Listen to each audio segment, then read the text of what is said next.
All right, y'all. Well, to start off, I'm going to talk about this whole Sandra Bland having a street named after her. And I think that's kind of funny because I think what that shows is that within white supremacy, you have a codified mindset where they can basically fetch us bones whenever they feel like it. And what that does is they feel like, okay, well, look, we've already declared it being a suicide. And because we declared it being a suicide, because we say so, in white supremacy, that's what it is. So what we'll do is we'll give you something for you to be happy about. Same thing they did during the civil rights era. It's no different. They just decided to do it in a modern way. So the same instructions still apply today. You understand? And that is a problem. That's a big problem because what happens is that blacks are in a circle. So when this situation goes down, you're going to have a lot of people that are like, shouldn't we be happy about this? Why should you be happy about this? Ask yourself that question. Do you want justice or do you just want a name of a street? You know, that's what it is. Because you got to understand something. You take it back to the civil rights era of Jim Crow. You just take it back to that time of the civil rights era. And you get these acts that are passed for black people. Black people never got any real justice. They just got acts passed for them. So because the A. Philip Randolphs and the Dr. Kings wanted specific acts passed, they got the acts passed, but they didn't get actual justice for what happened, because actual justice would be actual repayment for what happened to our people from slavery to Jim Crow on up into 1964. So they actually just wanted some type of handout. And that's reality, because all we got technically was a handout. So going into the Sandra Bland situation, we have a lot of people now who are, at this point, though, more people now are saying, nah, forget that. We don't want no street. We want justice. Now, the thing is that wanting something and asking for something are two different things. If you're asking for something, then you'll just say, okay, well, look, this is what, hey, this is what I think that we should already have. But if you're really wanting something, you're going to create some type of code or some type of structure in order to go about getting those things met. Or you're going to find ways to show a group of people that you're not going to just continue doing the same thing, and then next thing you know, you can give us a street, like it did with Dr. King, where you can name a street after Dr. King in every major ghetto in the United States, but you don't want to actually give us the names of the people who killed him. Or they can give you James Earl Ray, which is a cracker scapegoat, and that's all that really is. So even to this day, they can give you a street of Sandra Bland, but in their mind, because whites live by a codified structure, mentally they're machines. So they'll see things from a standpoint that says, okay, well, we've already said that she committed suicide. So according to us, she committed suicide. And because we said it, that's what everyone else is going to say. So you're going to also have a lot of blacks, the same way it's been during the civil rights era, who will not be for justice, but will just be trying to get along. So they'll be happy for the street named after Sandra Bland.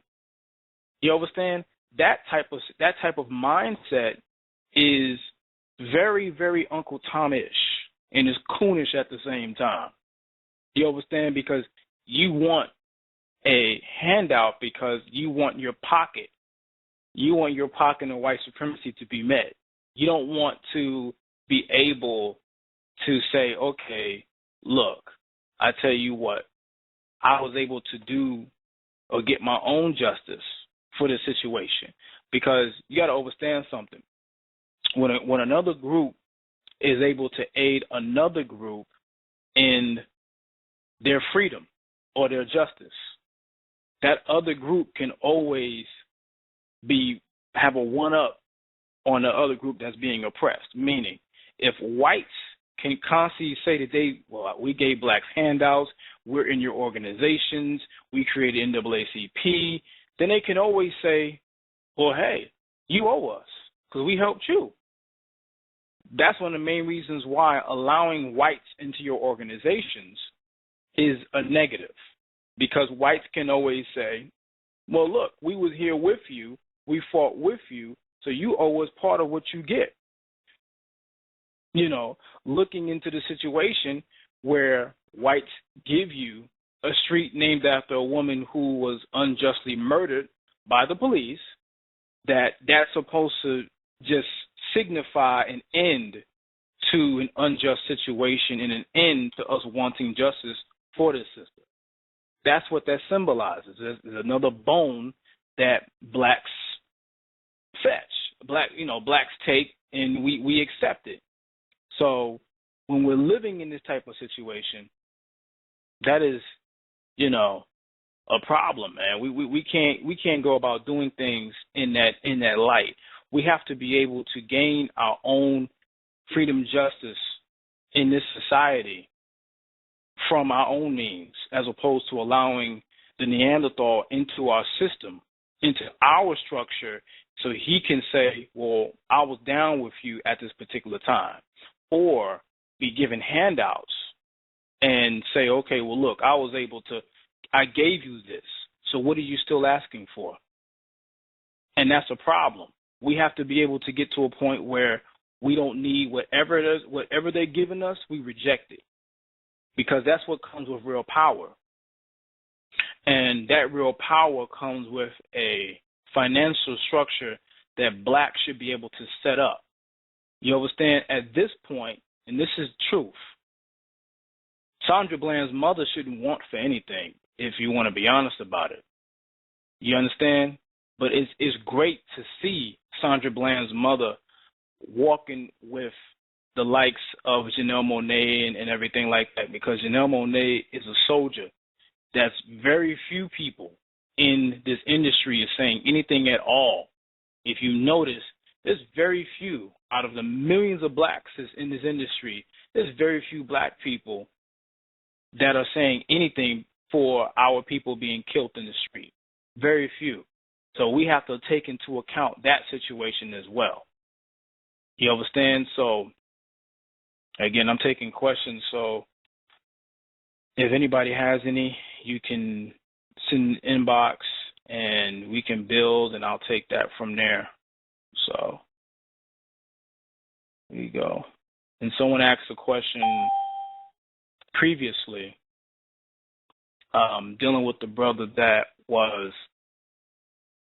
killed the two journalists today. I didn't know too much about it, so I really can't comment too much on it. But one thing I will say is that don't believe anything the media says. Whatever they report is always partial truth. You understand? That's even with this new news coming out right now with this Neanderthal, as you call them, white people. Is one white man that's creating some type of campaign against Mike Vick. He wants to fight. He's a former MMA fighter, so he wants to fight Mike Vick.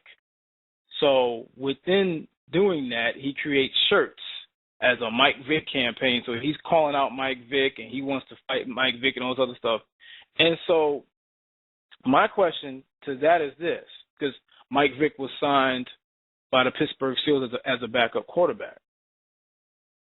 And what's crazy is that Ben Roethlisberger raped multiple women, but these same crackers who have a problem with Mike Vick, they never came out and said they had a problem with Ben Roethlisberger.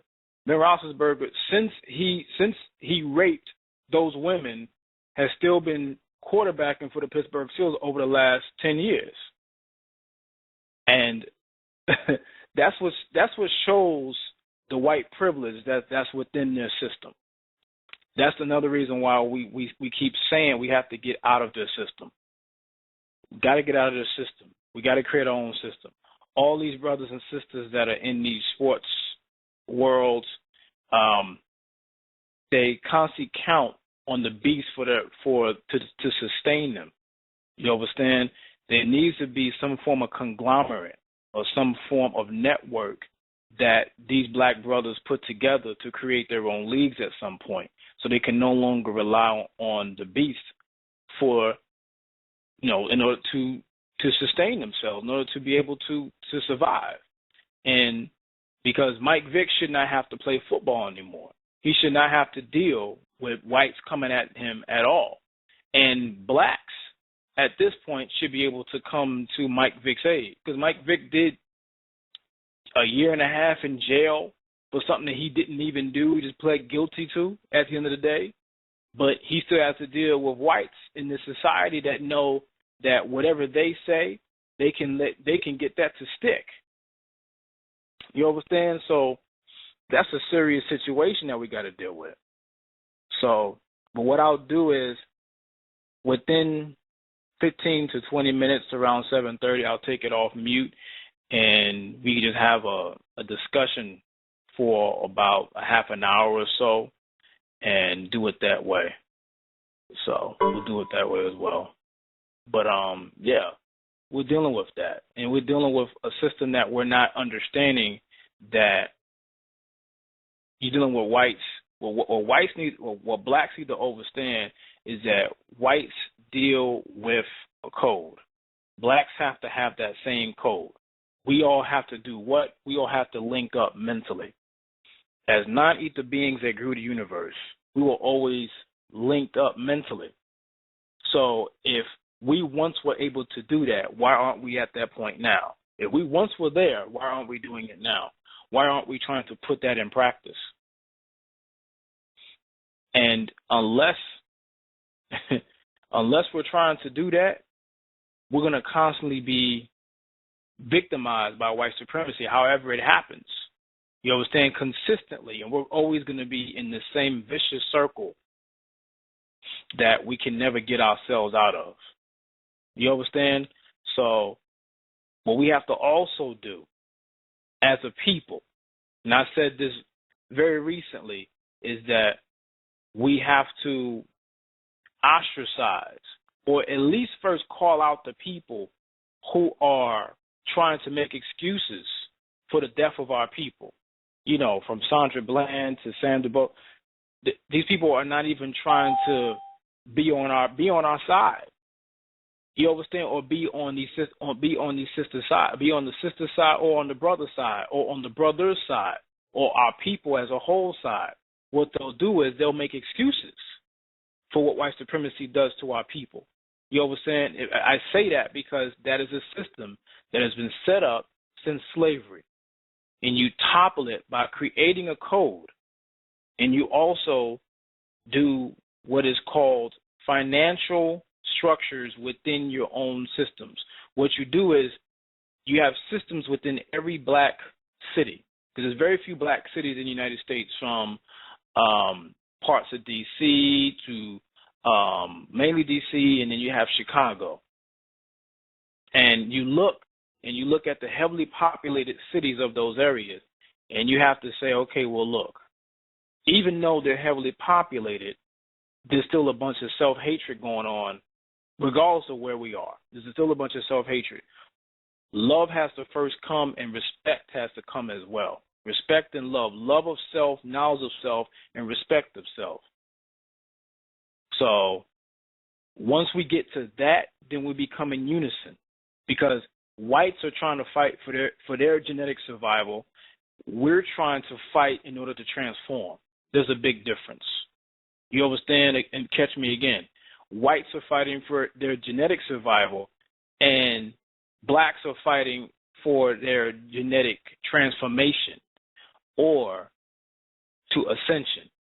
The difference between what we call evolution and how we deal with revolution.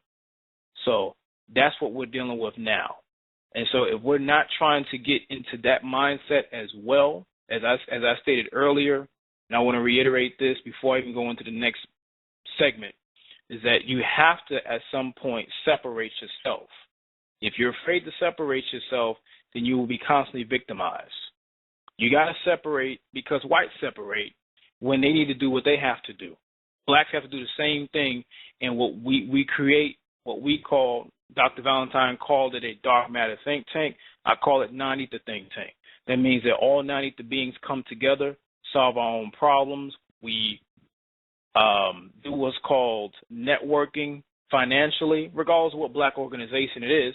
You come together and we become responsible for all types of clothing that we buy, the food that we eat, the jewelry, all types of things that we need on a day-to-day basis. We become responsible for self. And once we get to that extent, then we don't have to worry about needing someone for anything. As I said before, if you have to rely on your enemy for any type of handout, that enemy can always come back and say, well, we gave you this, we gave you this, we gave you that. Then they can start giving you your leaders, and they can start telling you who you could pay attention to. You understand? They could tell you not to pay attention. Don't, forget about who Marcus Garvey was. Forget about who Elijah Muhammad was. Forget about Malcolm X. Forget about Dr. York. Forget about all these great leaders. Forget about the codification process of the Black Panthers. You understand, where you do for self. And they want us to be reliant on them. And if that's the issue, then we have a problem. If we have an issue with separation, then we have a problem, because we're going to constantly be putting ourselves in harm's way. So that's a big issue. That's a problem. And you can only get it's like, for example, when a family needs to get family things together, they separate themselves from everybody else who's not completely blood related. And they solve their own problems. Even if it's yelling and screaming and kicking going on, you come together and you solve your own issues. Blacks have to be able to do the same thing and not feel scared about it. But the Willie Lynchism within self, that self-hate gene has evolved to a point where even separation to solve our own black problems, a lot of even blacks see that as a threat. Because, again, we see everything through a white lens. We see ourselves the same way whites see us. We want to be white, so we think white and act white and look white. So when you have somebody saying, okay, well, look, we're going to have to separate ourselves and solve our own problems, there's always a few blacks saying that that's going to be a problem. What about the black devils here or the black devils there? Again, as my father always said, black devils will always be around, but that should not stop you from moving and setting up a system to govern and protect self. Remember, we set up the societies in Africa. We grew them prior to any form of ancient Kemet, okay? Because Kemet became a system or a class system, and then they had systems of religion within ancient Kemet. But prior to Kemet, we had ourselves. You understand? We knew how to keep the Caucasian in his place. And if we knew how to do that then, the next step is to be able to come back into that same realization of what we need to do now. Because fear is the only thing that's stopping us, because we are afraid of what we can actually be able to do. The only thing that the human being fears is what itself can actually do and what itself can transform into. Because again, as I just posted on Facebook, is that we are separate from the Neanderthal. You may call him the white man or the Caucasoid, genetically. There is no trace of him in us at all. The monkey that he evolved from is a total separation of what we are. We were grown as non-ether beings here. So that is what we have to come into and accept. So, yeah, we will learn that, as long as you keep seeing so many of us getting broken down and getting destroyed, we're going to learn to have to deal with self, regardless. You know, when we had to consolidate, blacks consolidated from 1877 up until 1964, blacks were consolidated. And you took care of your own problems and had your own money. And what I want to do is refer people to a movie called 7 a.m. In that movie, it talks about how, I don't want to give it all away, but it talks about how blacks turned in their own leagues, that, you know, baseball, basketball, football leagues, in order for a few Negroes to be integrated into white society. And see, the main question a lot of blacks ask is, okay, if we had all these things and all this money, and we had our own this and our own that, why didn't we just, you know, keep that? Why did we want, better question, why did we want to integrate so bad? It wasn't just about wanting to get away from being hung. We still saw whites as being superior at the end of the day. It still went back to the black ice and white ice mindset, because I want y'all to go back and think about this for a moment. Go back to the Dahl test, okay? The Dahl test was created and had nothing to do with blacks trying to prove something to white people. That's not what that was. The man that administered that Dahl test worked for whites. And what they were doing was they wanted to see, was this working? They wanted to see, was white supremacy, did it really blacked out, whitewash the African mindset of our people, as a Sister Tanetta Muhammad put out in a book called Blacked Out Whitewash. And it worked, because the reality of it was this. Not only because that was for the Dahl test was for the children, but the blacks themselves did not see what they had as a power structure that can compete with white people. They really felt, we don't have nothing, so we need to go back, or we need to be with white people. We need to go back in some form of slavery. You know, the shadow slavery is over, so let's become corporate slaves. Let's become capital slaves. So we felt the need to have to be around white folks because we saw them as God. That mechanism, Wayland Ship, had evolved at that time even further than what it was during chattel slavery, during that time. And if you think it's evolved, then imagine what it is now.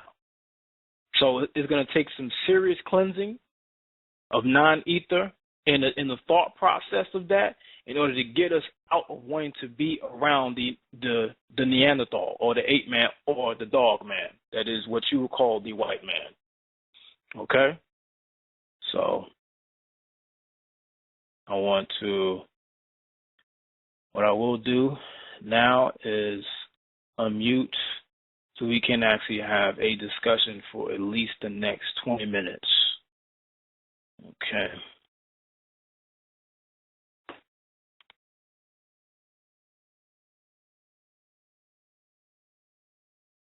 Let's see.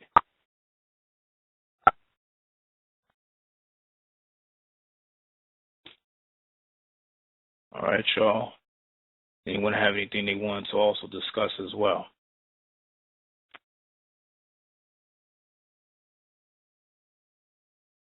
Y'all actually unmuted now, so y'all could bill.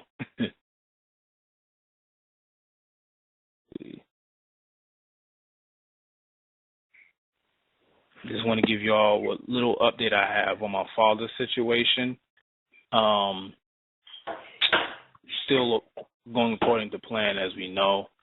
It's still a waiting period on that situation. I'm still putting in some form of positive energy. Today the last 3 days I fasted, and I was able to do some form of meditation today and just have his mind, have his thought, his just his spirit in my mind, and just being able to hopefully get that to work. Not so much hopefully, I won't even say hopefully, it will work, to be able to get him someplace safe and away from that cage that he's in daily. and that's where I'm at with it right now. Just to let people know, the letters that I have sent them, they were sent back. So right now, he's not able to receive letters. I'm not sure from everybody, but from me, it was sent back. So the privileges that he did have to receive the letters from certain family members, that was cut off. So anybody else trying to write them, more than likely you're going to get the same result. They're going to send them back to you, and that was a direct letter back from the warden himself. So just to let people know on that as well. So, yeah, we have that. Hopefully, Bill, I'm not sure. Oh, the brother sent me, Brother Una sent me information about someone saying that the Liberian thing was false. Yeah, I saw that. I'm looking at that right now. Sorry about that, fam. I'm looking at it right now. I don't know about that, but that's not true because we, have some form of connection to the Liberian lawyer and the people that are there. So that's actually truth. So it's just a waiting period. So I'm not sure who's putting that information out, but can't give it energy. People are just trying to say whatever they want to say. We can't put that much into it. That's what that is. So, yeah. So does anyone have, since it's unmuted, does anyone have any form of questions? So no one inboxed me anything else yet. So that's what it is. Okay. Go ahead, brother. Yeah, I had a question from like last week. You was building on turning yourself inside out. Can you elaborate on turning yourself inside out? Mm-hmm. Okay. First thing is, where are you within yourself in terms of, I would say, AEO first. Before I go any further, where are you in terms of AEO? I'm on my second revelation. Okay. That's the reason why I'm asking that is because there's a chant. I don't want to reveal too much because everyone in here might not be in AEO, but there's a chant there. And I'm glad you said that because there's a chant in there, and you know what chant I'm talking about. What I want you, just from me, is that you start doing that chant more often. This is not the whole answer, but this is to start off. Okay? The first level is chanting. Okay? Take that part there. Okay? Because by now we should already have our tones. Or at least mimic what tones that we do know that he was speaking in. At certain times when you have certain CDs or certain tapes that had him speaking Nuwaupu fluently or had, sisters speaking it, you at least would practice the tone. Like, for example, I'll give it. It's Om Kalum, Om Atum, Om Atum, Om. And the reason why I'm saying that is because it creates a vibration. The more you do that, it creates a vibration within self. And I'm starting with frequency first before I go into diet. When you ask about turning yourself inside out, the first level that we have to deal with is frequency. You understand? And frequency deals with how you are resonating within yourself first, within your own cipher. Before you allow anybody else around you, is based upon what frequency you are allowing yourself around for the majority of the time being. Okay? When you're mostly around a frequency that is very negative frequency, when we deal with how my father said for years that hip-hop is an extremely negative frequency that is resonating on. Not so much what the words are saying, because you could have positive hip-hop all day, but the frequency that the devil has put on that music when it went into digital. Okay? When, for example, I want you to go online at some point, do your homework, look up something called MK Ultra, MK Delta. And that was a point where they began to manipulate the frequency of the music. And when it began to manipulate the frequency of the music, it threw our body off. Okay? And the first step to transforming yourself inside out is that you're going into frequency mode. That means whatever frequency that you're vibrating on, because when you chant, you're vibrating. You're creating a vibration within self. And so the next step is that when you're vibrating within self, you are connecting yourself to your ancient ones that exist within you. You know, the next level is that when you see deities, you know, when you see the Ma'at, Tawret, Asaru, Acid, Nezhet, you're seeing deities that exist within you. The first step of transforming yourself inside out is that it's just that. It's releasing the concept of seeing these deities outside of self and seeing them within you. You understand? Because when we got into what's called the Holy Tablet, and in a chapter of Holy Tablet, chapter 6, you had the human beast, and within the human beast, he spoke of what's called whole light beings, and whole light beings is exactly exactly a step within your potential on Earth. You understand? Because when we said whole light beings, we're talking about sun heat gene being regenerated and reborn within self. Transform yourself inside out. What people, the first perception of that is that you're literally, it's like taking a flippable sock and becoming the outside of. No, it's going back within self to be aligning with who you really are. And so becoming and vibrating on a specific speed. So if the first step that you're doing this on is based on frequency, then what's the next step? Because the first step is you're aligning your own frequency by yourself. The next phase is dealing with people who are on a low frequency level around you. So what that means is that you have to eliminate the people who are not vibrating or resonating on the same tone and frequency as you. Or if they're not even trying to get there, they must be eliminated. Okay. You understand? If that individual, regardless of who it is, it don't have to be a mate. It could just be a best friend. It could be someone at your job or whoever that is throwing you off. Because people, every person that doesn't resonate with you in itself is an adverse force. You understand? It's an adverse force. I'm coming towards you, and I want to throw you off. Because when I say whole light being, what is that saying to you? That's saying you're no longer a three-dimensional being. You become a fourth-dimensional being. You become a whole light being or whole energy being. Because really, there's no such thing as light, only energy at specific speeds. So the next phase is what? That phase is surroundings. What is within your cipher can also alter your transformation onto the next realm. Because transforming inside out is a process of what we call outvolution. Because you had involution when non-ether beings personified in the physical form. Now you have outvolution where an individual that you're in right now as a demigod who is a god in the sense of a definition and in the sense of your responsibilities and actions, it's time for you to outvolute. It's time to go back into non-ether. So the next step is what? It's now to deal with food. It's now to deal with intake. Because the first step I just talked about was what? Frequency. The next step is what? Cell food.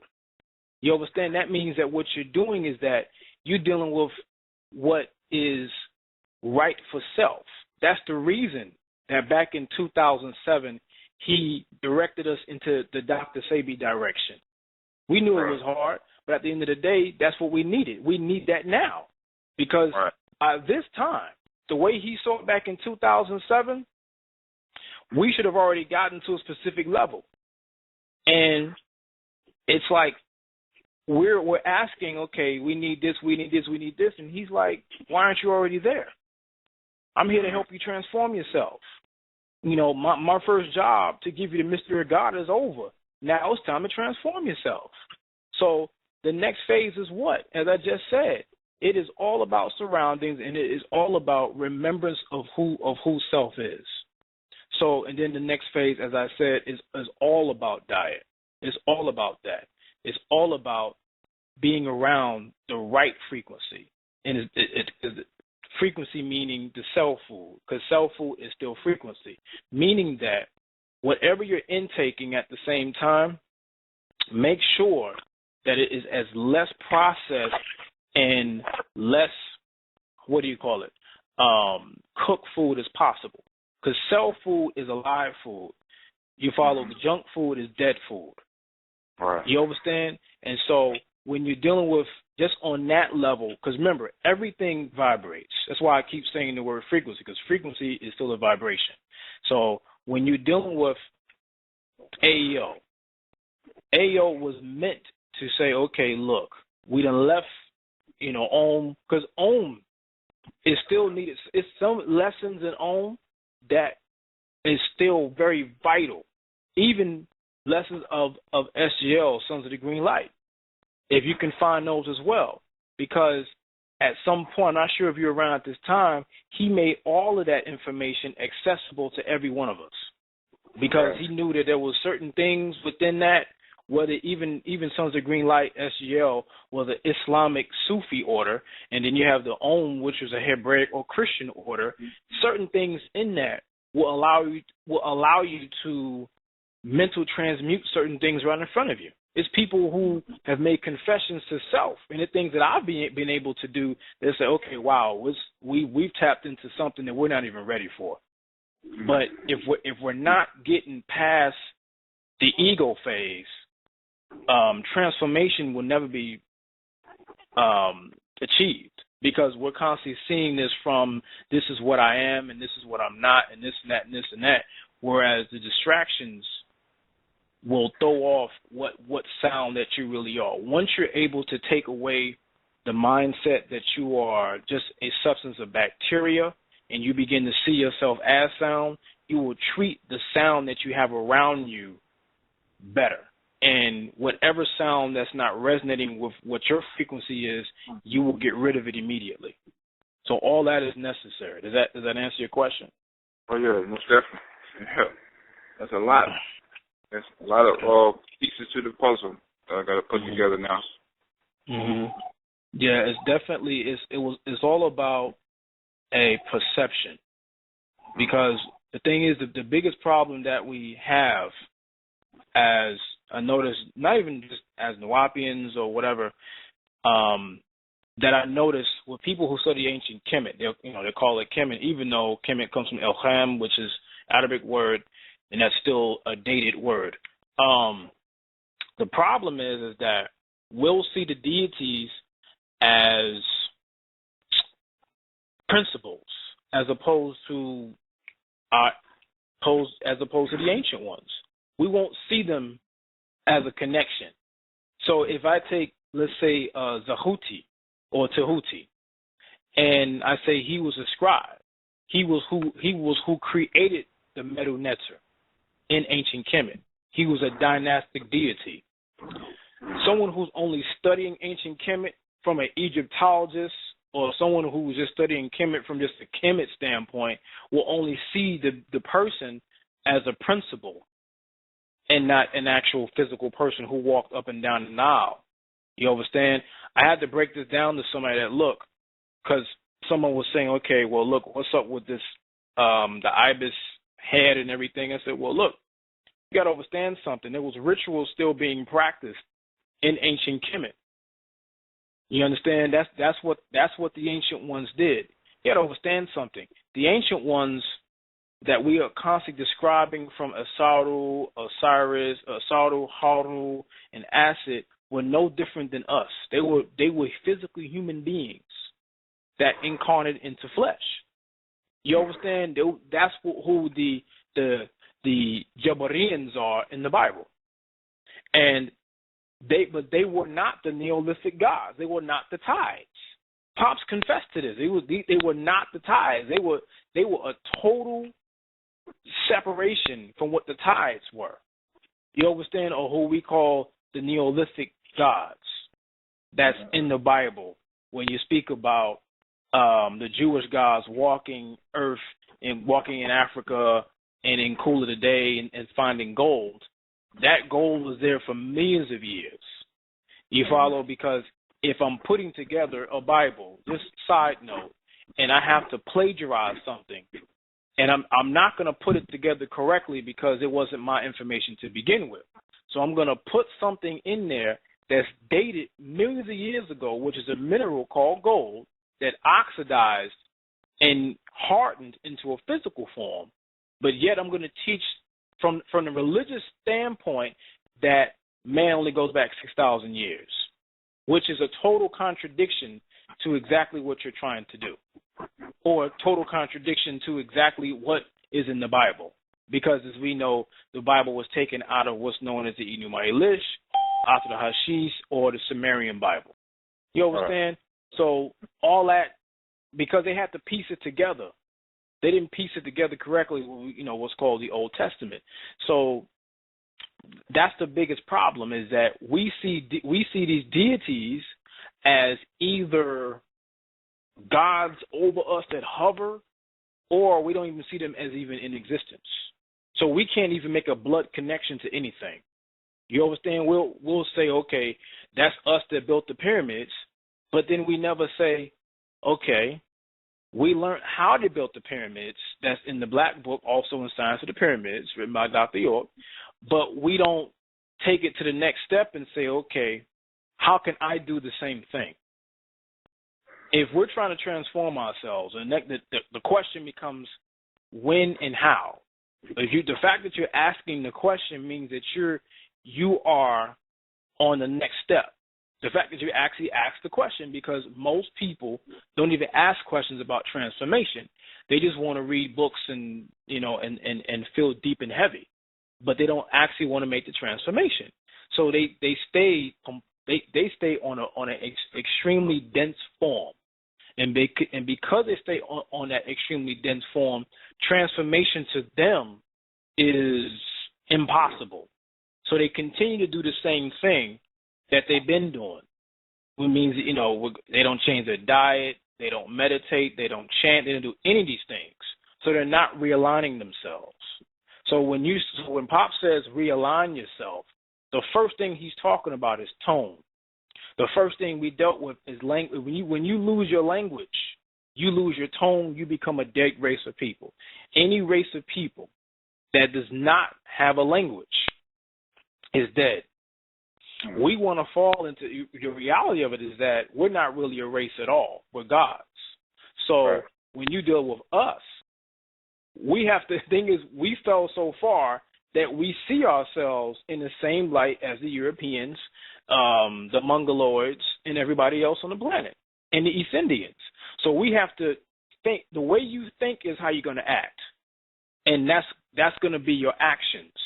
So to go back into your question, brother, it's all about frequency. Always remember that. So I always say, always start when it comes to music, always start with music that you can date back at a time when the music was meant to heal and was created to heal. Not so much the rebellious music. It's cool, it's the Public Enemy, and that's fine, that's cool. But go back to music that is, let's say, classical, because you deal with the lute or the oud that came out of ancient Tanun. That instrument was ours, but they flipped it around and it becomes classical to the Caucasian, okay? Classical African. So you take it a step further and you go amongst also music that implements the drum pattern more. And I don't mean the drum pattern in terms of synthetic or digital. Go back to the analog, okay? We constantly say this a lot, is that go back to the brother Fela Kuti, go back to Bob, because of what it resonates, what the music resonates, even the message. Don't so much pay attention to the message, but the fact that it starts off with a very natural drum. And because it starts off at that very natural drum, that creates a frequency within self, because you're going back to the heart. The drum starts with the heart. Anybody who studies Africa knows that when they started patterns, they started with the heart, because the heart is the frequency within the body that connects you to everything else, that connects every part of your bloodstream, wherever everything is going. If that heart is not beating properly, then everything else is going to be completely shut down throughout the body. You understand? When you look at, just think about it like this. When you deal with music that's of a sixth ether kind, because now hip-hop is purely sixth ether force, truthfully.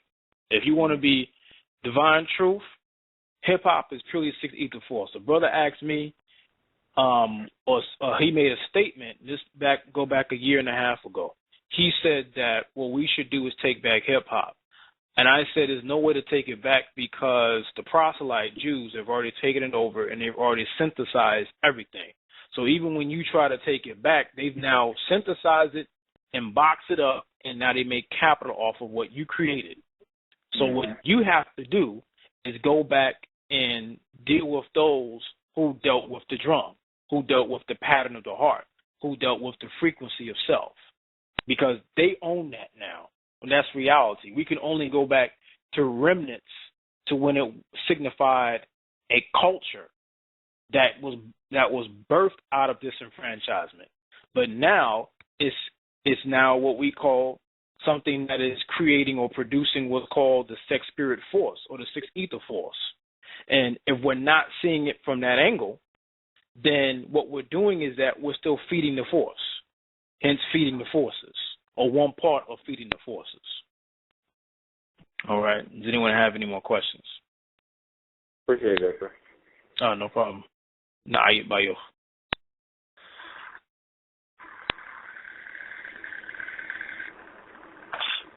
All right. So what I'll do is, no more questions. I want to say thanks to Brother Unaz for giving me information on that information about people saying the Liberian embassy was a hoax and all that stuff. Towel hat for that, for putting that out there. Hopefully he's still on the line to get that information. And towel hat for that, because that was needed. This stuff is a distraction. So I'm reading it out, what he said. To me, it is very much a distraction. All we're trying to do is get my father, Dr. York, home safe. And that's all we're trying to do, though. He can recover. Because again, we can only know what's happening to him based upon what we're getting back. It's other stuff that's going on, man, that we just don't know about. But as long as we can at least get that communication back to him, and just at least, just know that he's safe. That's the most important thing right now. So if there's not any more questions, I want to say Tower Hat for everyone who did get on, and I want to say Stanje Ilakul to everyone, and Hotep. Hotep.